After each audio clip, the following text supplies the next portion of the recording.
नमस्कार, मैं हूं अंकुर और आप देख रहे हैं सत्य हिंदी का न्यूज बुलेटिन। एक नजर अब तक की सुर्खियों पर। इंडिया गठबंधन की कोई भी बैठक बिना किसी विवाद के खत्म नहीं हुई है। अभी तक इंडिया गठबंधन की 4 बड़ी बैठकें हो चुकी हैं, लेकिन हर बार कुछ ना कुछ ऐसा होता है कि बैठक का अंत खुशगवार माहौल में नहीं होता है। मंगलवार को इंडिया गठबंधन की बैठक दिल्ली के अशोक होटल में हुई। करीब 4 घंटे की बैठक के बाद कांग्रेस अध्यक्ष मल्लिकार्जुन खड़गे ने मीडिया को संबोधित किया। सब कुछ ऐसा दिखाया जा रहा था कि 28 दलों के नेता बैठक में आए और ये बहुत बड़ी उपलब्धि थी, लेकिन प्रेस कॉन्फ्रेंस से ये संकेत मिल गया है कि सब कुछ ठीक नहीं था। आमतौर पर इंडिया की हर बैठक के बाद होने वाली प्रेस कॉन्फ्रेंस को विपक्ष के सभी प्रमुख नेता बारी बारी से संबोधित करते रहे हैं। खड़गे के बोलने के बाद उम्मीद थी नीतीश, लालू और ममता भी प्रेस कॉन्फ्रेंस में बोलेंगे, लेकिन ऐसा कुछ भी नहीं हुआ। खड़गे के बोलने के बाद प्रेस कॉन्फ्रेंस खत्म कर दी गई। सूत्रों का कहना है कि आरजेडी संस्थापक लालू प्रसाद यादव और जेडीयू नेता व बिहार के मुख्यमंत्री नीतीश कुमार कांग्रेस अध्यक्ष का नाम बतौर पीएम पेश करने से खुश नहीं थे। खड़गे का नाम टीएमसी प्रमुख ममता बनर्जी और अरविंद केजरीवाल ने पेश किया था, जिस पर सभी एकमत थे, लेकिन बाद में जब प्रेस कॉन्फ्रेंस संबोधित करने की बारी आई तो लालू और नीतीश दोनों ने मना कर दिया। उनका मना करने का अंदाज ऐसा था जैसे वो बहुत नाराज हो। बैठक के दौरान ही दोनों नेता उठकर भी चले गए। सूत्रों का कहना है कि लालू और नीतीश दरअसल ममता के रवैये और बयानबाजी से नाराज थे। इंडिया गठबंधन की चौथी बैठक में नीतीश कुमार की भड़कने की बात निकल कर आई है। इस बैठक में 28 दलों के नेता शामिल हुए। हालांकि खबर यह है कि बैठक के दौरान बिहार के सभी नेता अपनी अपनी बात रख रहे थे। जब बिहार के मुख्यमंत्री नीतीश कुमार की बारी आई तो उन्होंने हिंदी में भाषण देना शुरू किया। इस पर डीएम के सांसद टीआर बालू ने उनके भाषण का इंग्लिश ट्रांसलेशन मांग लिया। द हिंदू ने सूत्रों के हवाले से लिखा है कि बालू के कहने पर मनोज झा अनुवाद शुरू करने ही वाले थे, तभी नीतीश कुमार डीएम के नेताओं पर भड़क उठे। नीतीश कुमार ने कहा कि हिंदी देश की राष्ट्रभाषा है और सभी को ये भाषा समझ में आनी चाहिए। नीतीश कुमार अगले कुछ मिनट तक इसी पर बोलते रहे। सूत्रों का कहना है कि नीतीश कुमार अंग्रेजों और अंग्रेजी थोपने के खिलाफ भारत की आज़ादी के आंदोलन के बारे में बात करने लगे। कई नेताओं ने नीतीश कुमार को शांत करवाने की कोशिश की। हालांकि इसके बाद किसी तरह का अनुवाद नहीं किया गया। यहां तक कि जब लालू यादव ने भी भाषण दिया तो उनके कहे हुए का भी अनुवाद नहीं किया गया। विपक्षी गठबंधन इंडिया ने मंगलवार को जोर देकर कहा कि ईवीएम पर संदेह है और बैठक में इंडिया ने ईवीएम को लेकर प्रस्ताव पास किया। प्रस्ताव में कहा गया है कि गठबंधन के दलों ने ईवीएम के डिजाइन और संचालन से जुड़े कई महत्वपूर्ण सवालों को लेकर चुनाव आयोग को एक विस्तृत ज्ञापन सौंपा है। दुर्भाग्य से चुनाव आयोग ने इस ज्ञापन पर इंडिया के लोगों से मिलने में रुचि नहीं दिखाई। प्रस्ताव में कहा गया है कि इंडिया की पार्टियां दोहराती रही हैं कि ईवीएम के तरीके से पवित्रता पर कई तरह के संदेह हैं। इन्हें कई विशेषज्ञों और प्रोफेशनल्स ने भी उठाया है।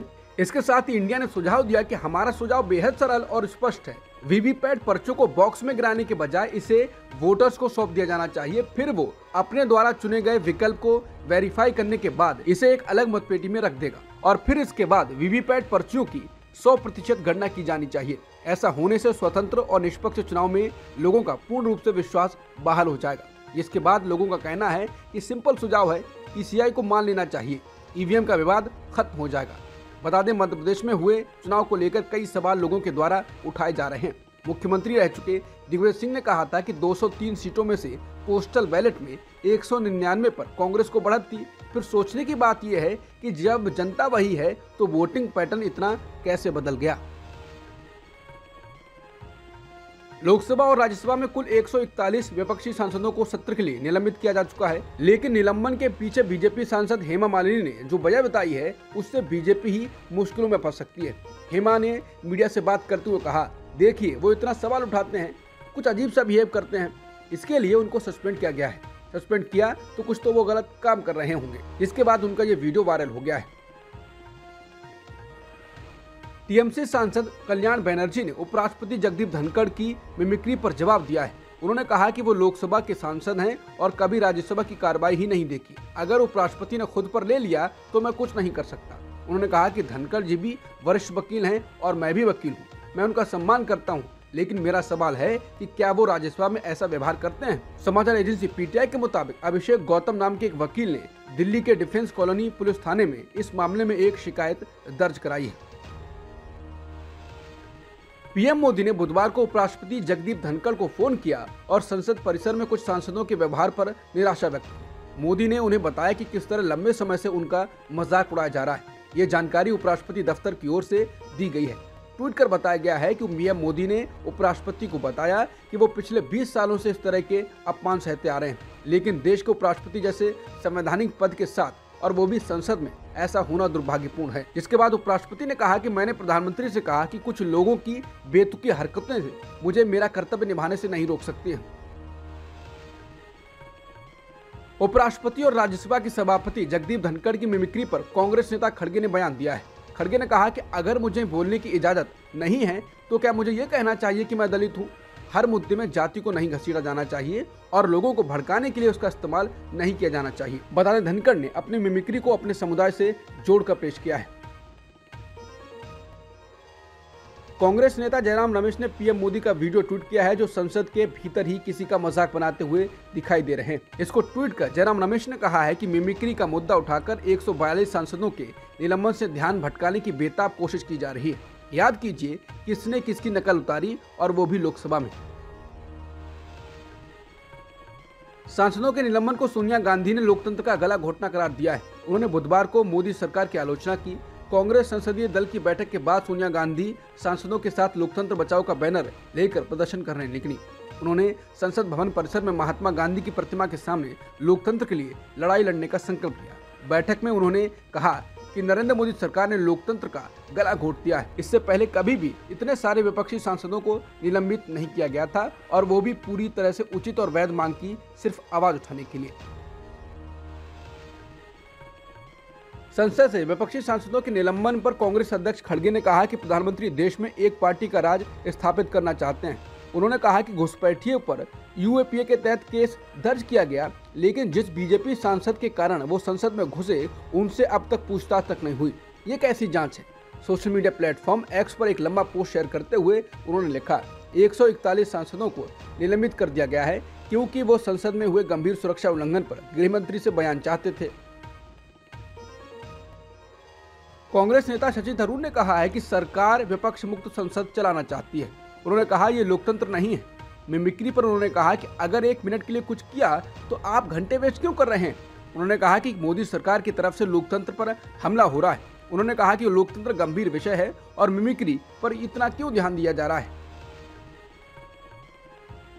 मणिपुर में 3 मई से जारी जातीय हिंसा में मारे गए कुकी-ज़ोस जनजाति के कुल 187 लोगों का आज सामूहिक तौर पर अंतिम संस्कार किया जाएगा। 7 महीने पहले ये लोग मारे गए हैं। कुकी-ज़ोस जनजाति के लोगों ने अंतिम श्रद्धांजलि देने के लिए आज सुबह 11 बजे से तुलबोंग स्थित पीस ग्राउंड में एक शोक कार्यक्रम रखा।